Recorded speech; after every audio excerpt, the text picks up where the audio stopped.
Pemirsa, kita akan memasuki kabar nang Panambayan. Gubernur Kalimantan Selatan Sabri Nur membuat kejutan sehari setelah penetapan tersangka oleh KPK RI dibatalkan oleh Majelis Hakim Pengadilan Negeri Jakarta Selatan Selasa 12 November 2024.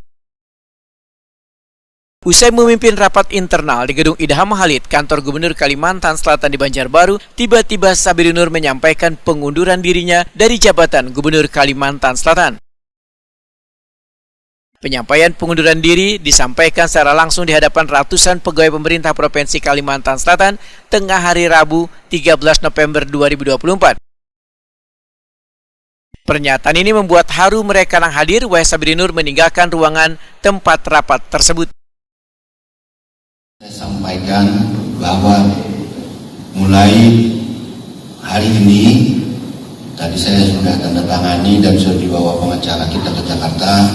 Saya mohon pamit mengundurkan diri sisa-sisa jabatan gubernur 2024 ini.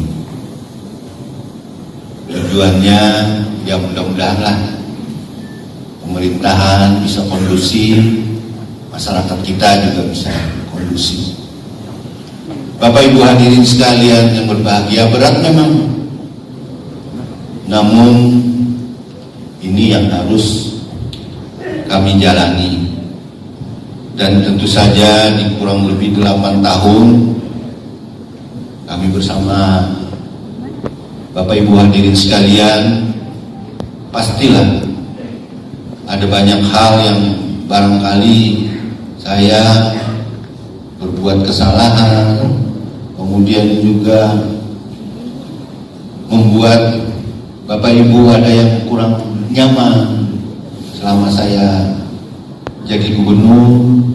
Maka di momen yang berharga ini saya mengucapkan mohon ampun dan maaf buat seluruh keluarga besar ASN pemerintahan Provinsi Kalimantan Selatan. Dan tentu saja Bunda juga demikian.